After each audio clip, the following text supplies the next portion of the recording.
हरे कृष्ण। सत्यम परम धीमहि। श्रीमद् भगवद गीता एक मार्गदर्शक। पिछले श्लोक में, जो कि तीसरे अध्याय का 10वां और 11वां श्लोक हमने लिया था, आज हम लेने वाले हैं तीसरे अध्याय का 12वां श्लोक।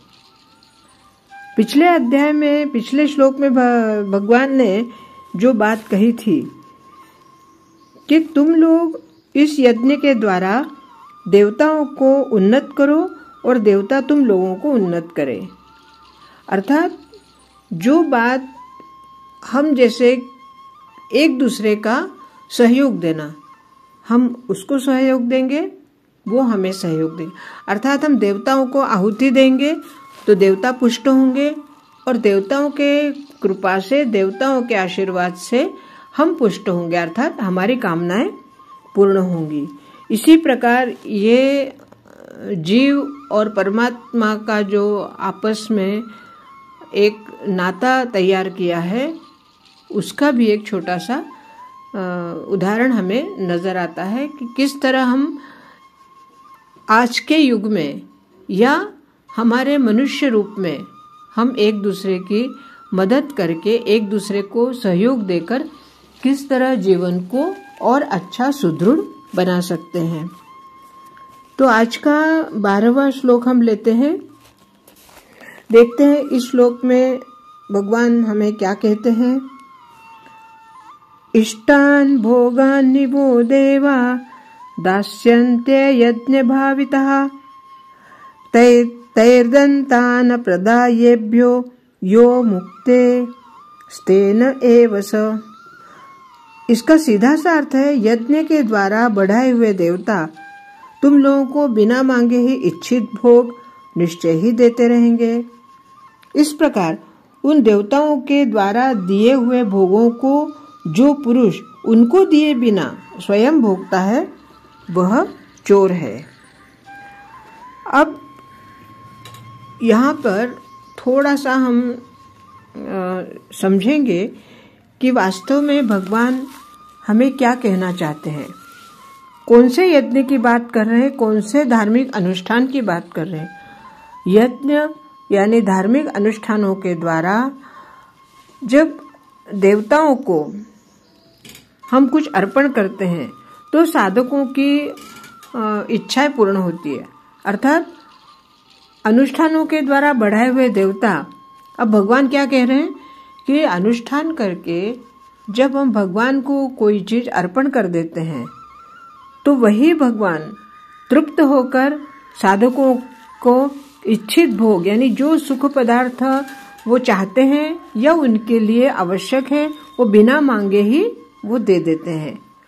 अब जैसे भक्ति रूपी का जो ये पौधा है, उसके मूल की सिंचाई जो है, क्योंकि भक्ति अगर आगे बढ़ानी है तो उसके मूल में हमें जल देना होगा, अर्थात उस मूल की हमें सिंचाई करनी होगी, तभी वह पेड़ बनेगा, तभी उसमें शाखाएं आएंगी और उन शाखाओं को अपने आप ही फल लगेंगे।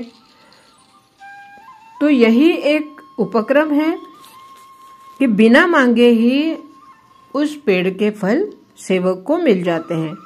इस प्रकार पूर्ण परमात्मा रूपी मूल यानी कि जड़, और उस मूल में यानी कि जड़ में इष्ट रूप में प्रतिष्ठित करके पूजा करने वाले जो जड़ कौन है, तो परमात्मा। उस जड़ को जब हम कुछ अर्पण करते हैं तो वही जल उस परमात्मा को अर्पण करने के बाद, उनकी पूजा करने के बाद और भक्ति कर्मों का फल देने वाला बन जाता है, जो हमें बिना मांगे ही देते हैं।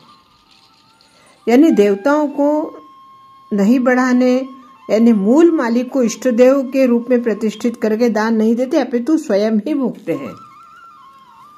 अब इनका कहना यह है भगवान का कि जैसे भगवान ने हमें कोई चीज दी कृपा के रूप में, और हमने उस मिली हुई चीज को भगवान को अर्पण किए बगैर ही उसका स्वयं भोग कर लिया तो वह चोरी कहलाता है। तो ये गीता का जो ये श्लोक है ये हमें क्या बता रहा है कि भगवान ने हमें जो कुछ दिया है, कई बार ऐसे होता है कि भगवान हमें कुछ देते हैं और हम अपने खुशी में, अपने आनंद में भगवान को ही भूल जाते हैं। तो भगवान को अगर आप भूल रहे हैं, भगवान को अर्पण नहीं कर रहे हैं, तो वह एक तरह से आप चोरी कर रहे हैं। चोरी का मतलब यहाँ पे ये नहीं कि किसी चीज को हमने किसी के घर से चुरा लिया या किसी को बगैर कहे उसकी चीज उठा ली, वो चोर वाला संबंध यहाँ नहीं है। चोर का संबंध यह है कि भगवान ने हमें कृपा से कोई चीज दी है, तो हमारा ये कर्तव्य बनता है कि हम भगवान को आभार के रूप में, भगवान के धन्यवाद के रूप में भगवान को कुछ अर्पण करें। और उसके बाद जैसे हमने हमारे लिए कुछ भोजन बनाया है, तो भोजन बनने के बाद जब हम थाली में भोजन लेते हैं तो पहले भगवान को भोग लगाते हैं। अर्थात जो भगवान ने जिस कृपा से हमें ये भोजन दिया है, तो सबसे पहले हमें उस भोजन को भगवान को अर्पण करना है कि हे प्रभु, आपने हमें ये भोजन दिया है, पहले आप इसे ग्रहण करिए, और फिर वो जो हम खाएंगे वो भगवान का प्रसाद होगा। इसी तरह भगवान श्री कृष्ण ने हमें यह बताया है कि हे अर्जुन, इस तरह से जो हम अनुष्ठान करके, आहुति पूजा पाठ करके या यज्ञ करके उन देवताओं को जो हम उनका भोग देते हैं, तो वही भोग भगवान देवता, हमारे इष्ट, हमें कृपा के रूप में वापस देते हैं। अर्थात हम उनको सहयोग देते हैं, उनको आहुतियां देकर, और वो हमें सहयोग देते हैं हमारे ऊपर कृपा करके। तो इस तरह यह सहयोग देने का जो सिलसिला है, वो सिलसिला हमें अपने जीवन में हमेशा याद रखना है कि हमें किसी को भी दिए बगैर, मतलब जो भी, जैसे घर में हमें कोई चीज आती भी है तो ऐसा नहीं कि किसी हमारे घर में कोई चीज आए और बस खुद ही ने खा ली, ऐसे ना हो। सबको मिल बांट कर, ये हमें शिक्षा मिल रही है कि अगर आपको कोई चीज मिली है तो उसे मिल बांट कर खाएं, मिल बांट कर उसका उपयोग करें। जैसे कई घरों में हम देखते हैं कि घर में बड़े लोग आते हैं तो आने के बाद कोई चीज लाते हैं तो देते हैं बच्चों को कि भाई ये आपके लिए। तो अगर बच्चे संस्कारी हैं तो सबसे पहले वह चीज अपने माताजी को देंगे कि भाई मम्मी इस तरह से उसका बंटवारा करे, और मम्मी अगर संस्कारी है तो सबसे पहले वह चीज भगवान को अर्पण करेगी, उसके बाद घर के सब लोगों को देगी। अगर संस्कार नहीं है तो बच्चा चीज लिया और खुद ही खाने बैठ गया। तो ये भगवान हमें अर्जुन के द्वारा ये शिक्षा दे रहे हैं, ये समझा रहे हैं कि हमें सहयोग किस तरह देना चाहिए।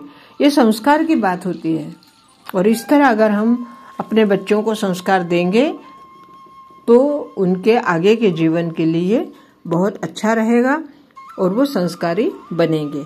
आज के लिए इतना ही। बहुत बहुत धन्यवाद। हरे कृष्ण हरे कृष्ण।